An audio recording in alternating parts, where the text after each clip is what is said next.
नमस्कार, मी मनीषा जयप्रकाश। आपण पाहत आहात लोकसंदेश न्यूज। पाहूया आजच्या सविस्तर घडामोडी। माजी मुख्यमंत्री उद्धव बाळासाहेब ठाकरे यांची पत्रकार परिषद नुकतीच पार पडली। यामध्ये त्यांनी मावळमधून संजोग वाघेरे पाटील यांनी शेकडो समर्थकांसह शिवसेनेत प्रवेश केला असल्याचं सांगत, शिवसेना हा एकमेव पक्ष आहे ज्याच्याकडे चिन्ह नाही, नाव लटकलेलं आहे, पण उद्धव ठाकरे हाच पक्ष समजून लोक आमच्याकडे येत असल्याचे गौरवोद्गार काढले। वातावरणातून तुम्हाला जो निष्कर्ष काढायचा तो काढा, आम्ही जे बोललो त्यावरून उत्तर स्पष्ट आहे, पण मी थेट आज बोलणार नसल्याचं त्यांनी स्पष्ट केलं। राम मंदिराबाबत बोलताना ते म्हणाले, आमंत्रण आम्हाला आलेलं नाही। शिवसेनेनं राम मंदिरासाठी खूप केले, कोणी करत असलं तरी राम मंदिर होतं हे महत्त्वाचं म्हणत त्यांनी एक प्रकारे भाजपला टोला लगावला। न्यायालयाचा निर्णय येण्याआधी भाजपनं मंदिर करायला हवं होतं अशी आम्ही युतीत असताना अपेक्षा केली होती, अशी आठवण त्यांनी बोलून दाखवली। त्यासोबतच बाबरी पडल्यानंतर सीबीआयने जी यादी प्रसिद्ध केली त्यात पहिल्या 10 मध्ये आमचे पवन पांडे शिवसेनेचे सगळे स्थानिक नेते होते, 109 शिवसेनेचे पदाधिकारी होते। हे जे कोणी बोलतात त्यांनी मस्जिदचा अभ्यास करावा असं म्हणत त्यांनी बीजेपीवर टीकास्त्र डागलेलं आहे। राम मंदिर नव्हतं तेव्हा पूजा सुरूच होती, मंदिर नव्हतं तेव्हा आम्ही गेलो होतो, निमंत्रण येऊ दे, लाखो कारसेवक यांचा तो लढा होता। अडवाणीजी यांनी रथयात्रा काढली नसती तर मुद्दा पेटला नसता, राजकीय कार्यक्रम होऊ नये एवढीच अपेक्षा, असं उद्धव बाळासाहेब ठाकरे यांनी राम मंदिराबाबत बोलताना म्हटलं। राम मंदिराबाबत पुढे बोलताना ते म्हणाले, तो एकच मुहूर्त नाहीये, याचा राजकीय कार्यक्रम करण्याचा प्रयत्न सुरू असल्याचं वाटत असल्याचं त्यांनी बोलून दाखवले। 30 एप्रिलच्या आत निवडणुका होतील असं मला वाटतंय। जागा वाटप महाविकास आघाडीची सुरळीत होईल। अद्याप त्यांच्या श्रेष्ठींकडून निरोप आला नाही। मी माझ्याकडून आघाडीमधून बिघाडी होऊ देणार नाही। कोण काय बोलतंय याकडे बघत नाही, त्यांच्या श्रेष्ठी यांच्याकडून निरोप येईल तेव्हा पाहू, अशी ग्वाही त्यांनी दिली। त्यासोबतच वंचितबाबत बोलताना वंचित बरोबर सुद्धा बोलणं सुरू आहे। राऊत शिवसेनेचे 2 नेते आणि त्यांचे 2 होते अशी एक बैठक करा। राष्ट्रवादी सोबत आमचा प्रश्न जवळपास सुटलेला आहे असं त्यांनी म्हटले।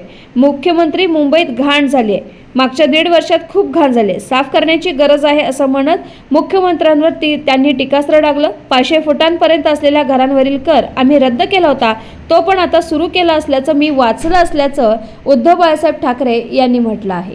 माझ्याकडे निमंत्रण अजून आलेलं नाही, पण एक सांगतो तुम्हाला, अयोध्येमध्ये राम मंदिर होणं ही आनंदाचीच गोष्ट आहे आणि त्याच्यासाठी शिवसेनेने सुद्धा खूप मोठा लढा संघर्ष हा केलेला आहे। स्वतः शिवसेना प्रमुखांचा सुद्धा मतदानाचा अधिकार त्यावेळेला राम मंदिर आणि हिंदुत्वाचा प्रचार केला म्हणून हिसकावून घेण्यात आला होता। अनेक कारसेवकांनी रक्त सांडलेलं आहे, अनेकांनी तुरुंगवास भोगलेला आहे। त्याच्यामुळे कोणी का करत असलं तरी राम मंदिर तिकडे होतंय याचा मला नक्की आनंदच आहे। शिवसेनेचा सहभाग आंदोलनातला आणि एक गोष्ट सांगतो तुम्हाला की ज्या वेळेला सर्वोच्च न्यायालयाने तिकडे मंदिर व्हायला हवा हा निर्णय दिला, साहजिकच आहे आमची इच्छा अशी होती, कारण ही केस खूप वर्ष लटकली होती, आमची प्रामाणिकपणाने इच्छा अशी होती, आम्ही तेव्हा भारतीय जनता पक्षासोबत होतो आणि आम्हाला असं वाटलं होतं की भारतीय जनता पक्षाचं म्हणजे आपलं युतीचं सरकार केंद्रात आल्यानंतर खास कायदा बनवून राम मंदिर करण्यात येईल। तसं नाही झालं।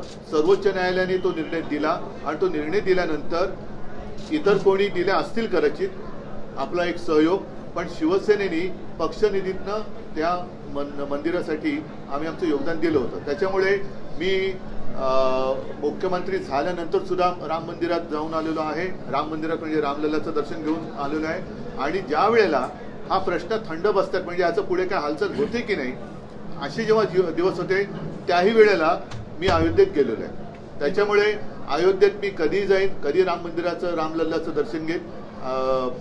तूर्त मला एवढंच वाटतं की ह्याची एक पॉलिटिकल इव्हेंट होऊ नये हीच माझी अपेक्षा आहे। बाकी आम्हाला सगळ्यांना आनंद झालेलाच आहे आणि तो प्रत्येक हिंदूंना आणि रामप्रेमींना होणं स्वाभाविक। साहजिकच आहे की लोकसभेचे पडघम आता जवळपास माझ्याला लागलेले आहेत आणि माझ्या माहितीप्रमाणे कदाचित निवडणुका 30 एप्रिलच्या आत करतील, कारण त्यांना कोणीतरी सांगितलंय की त्या आधी केलं तर तुमचं काहीतरी ठीक होईल, 30 एप्रिलपर्यंत रिझल्ट लागला पाहिजे असं कोणीतरी त्यांना सांगितलं, असं माझ्या कानावर आलं, मला माहीत नाही। पण जागा वाटप आमच्या महाविकास आघाडीचा सुरळीत होईल आणि राष्ट्रवादी आणि आमची बोलणी व्यवस्थित चाललेली आहेत, झालेली आहेत। जवळपास काँग्रेसची सुद्धा जेव्हा इंडियाची बैठक दिल्लीमध्ये झाली तेव्हा मी स्वतः माझ्यासोबत संजय पण होते, खरगेजी आणि राहुलजींशी बोललेलो आहोत. दिल्लीमध्ये आमची बैठक होईल आणि सगळं सुरळीत होईल. इकडे ज्या काही बातम्या येत आहेत त्याच्याकडे कोणी लक्ष देऊ नका, कारण तसे कोणताही निरोप मला त्यांच्या श्रेष्ठींकडनं आलेला नाही. नाही, पण उद्धवजी 23 जागांवर शिवसेना युनिटी ठाम आहे. काँग्रेसचे आम्हाला राज्यातले पण नेते असं तुम्ही- म्हणत आहेत की अनेक खासदार सोडून मला गेलेले आहेत. मला शिवसेनेची त्याच्याबद्दल ताकद कमी झालेली आहे. माझ्याकडनं आघाडीमध्ये बिघाडी मी होऊ देणार नाही आणि म्हणून मी कोण काय बोलतो याच्याकडे लक्ष न देता जोपर्यंत काँग्रेसचे जे प्रमुख आहेत, अध्यक्ष आहेत, त्यांचे प्रमुख नेते आहेत, ते जोपर्यंत आमच्याशी बोलत नाही तोपर्यंत मी याच्यावरती किंवा माझ्याकडनं कोणी याच्यावरती भाष्य करणार नाही. एनसीपीचे नेते काल तुम्हाला भेटले. हुआ है सीट शेयरिंग को लेकर लोकसभा की जो है जिस तरीके के बयान आ रहे हैं, राउत साहब ने कहा कि हम 23 सीटें जीते पे हमारा दावा सुनो, नहीं है। और मैं अभी जो बात मैंने मराठी में की मैं हिंदी में दोहराता हूँ. सब कुछ अच्छा चल रहा है और जब इंडिया की मीटिंग 19 तारीख को हुई थी दिल्ली में, उसी वक्त मेरे साथ संजय जी भी थे. हमने खरगे साहब से बात की है, राहुल जी से बात की है और ये तय हुआ है कि जो भी कुछ बात करनी है हम दिल्ली में करेंगे. और इसीलिए आज तक किसी ने ऊपर से उनके जो शीर्ष नेता है उनके यहाँ से कोई ऐसा संदेश आया नहीं कि ऐसे होगा वैसे होगा. और इसलिए कोई किसी को कुछ कहना है कहने दो, हमारी ओर से उसके ऊपर कोई टीका टिप्पणी नहीं करेगी. वंचित बद्दल निर्णय हुई है दिल्ली में, उसमें कहीं ना कहीं ये तय हुआ है, कहीं ना कहीं आप ठीक क्या आप भी नहीं थे, मैं भी नहीं थे. जो थे वो अगर जब मुझे बताएंगे जो मतलब उनके शीर्ष नेता तो ही मैं बात मानू ना.